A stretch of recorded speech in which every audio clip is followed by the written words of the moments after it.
I'm gonna throw a couple of names out here at you, and then you tell me what you think about this. Okay, you got Lamar Jackson, Tyler Huntley, Josh Johnson, Anthony Brown, T. Martin, and Kenny Dixon. What do they all have in common? They're all athletic quarterbacks. And they're All all right, brothers. they're all black quarterbacks, Yeah. and Athletic. of course, T. Martin is the quarterbacks coach, and Kenny Dixon is the assistant quarterbacks coach. Mm-hmm. 6 guys in that quarterback room, all African American. What does that mean to you to see that on the Ravens? Man, it makes me proud. I mean, I can't even tell you enough, like, how ecstatic I am about the changing culture just as a whole in the quarterback room. You know, I remember being a Raven for 5 seasons. All 5 seasons, I had a different offensive coordinator. Oh, wow. All 5 seasons, I had to learn a new offense every single year. And my quarterback was the only thing that was consistent. I remember I had Kyle Bowler for most of my career. And we had Cordell Stewart as a backup. We had Troy Smith as a backup. And then Joe Flacco came in my last season, played 1 year with him. But the year that everything changed for me, the best quarterback I ever played with in my career was Steve McNair. When he came to Baltimore from Tennessee that year, it gave us hope. It gave us drive. It gave us energy. It gave us a new felt sense of greatness. I always felt like, you know, just having a mobile quarterback was important. And I remember growing up watching Doug Flutie. So it's not like it's just a black quarterback thing, right? Sure. You know, I remember watching him. I remember watching Steve Young. He used to get all concussions back in the day with San Fran. I love Steve Young.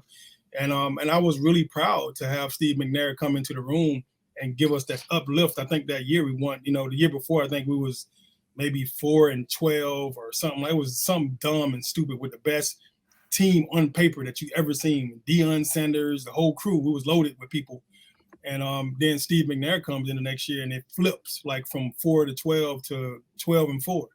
And we almost go to a Super Bowl. 13-3. It's 13-3. Yeah. See, so I mean, it was ridiculously crazy. And I think if we hadn't had that first round bye that year, you know, we literally go on to a Super Bowl that year. That first round bye kind of took us off our rhythm. We came back a little bit, you know, wobbly, and we wasn't the same team before we had to bye. I love the fact that there's a team that's willing to break all those barriers, especially with all the coaching stuff that was going on 2 years ago with the guy from Miami suing the NFL because of the whole, you know, the rule, what does he call it? The Rooney Rule. The Rooney Rule. You know, they're supposed to bring the guys in and do all this stuff to try to make things fair. And quarterback has always been a white position. Everybody knows that. Sure. There's no secret in that, right? You know, it's always been a white position, and it's been held sacred for a long time. So for the Ravens to entrust that room with 6 black guys, I think that says a lot about the organization. And I love Steve Bisciotti. I think he's the best owner in the NFL. So, Steve. Nice. Kyrie, you want to add something to that? Well, I mean, I think that the intentionality of it is pretty cool. Yeah. I mean, because you got to model, I guess, what you want to see. And having Lamar Jackson, who is something just unique in the history of this league. Like, there are just very few, if any, quarterbacks that have really been quite like him. And then you build that little community in your quarterback room. And, you know, what Wilcox was talking about too with Steve McNair, and you ask a lot of defensive players what's tougher, right? A guy who's going to sit there and pick you apart in the pocket, which obviously is really tough, but guys that can also extend the play. It's like, there's a reason that, like, you know, people got a little outraged about this, but I look at somebody like Justin Fields, right? Getting on the top 100 list in the NFL, even though like his passing yards are like nothing to write home about.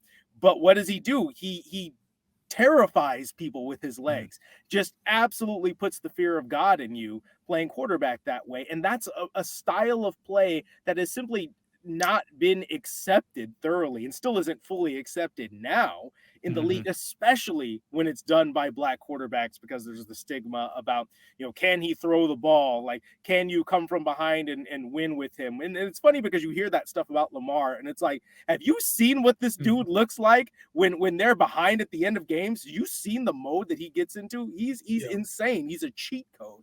And so I think that it's marvelous to see, you know, this community being built with black quarterbacks in college and in the league, and seeing them get opportunities, and not just opportunities to start, but opportunities to be mentors, to be in the league for a long time. Look at Josh Johnson. He's 37 years old. He's been like more than like about half the teams in the league, but he keeps getting opportunities because they know that he's smart and they know that he's a good locker room guy. So for me, I'm all for that. And having coaches on that side of the ball that are going to have opportunities to potentially be offensive coordinators and head coaches themselves, which is something that's sorely lacking in terms of black coaches in the league.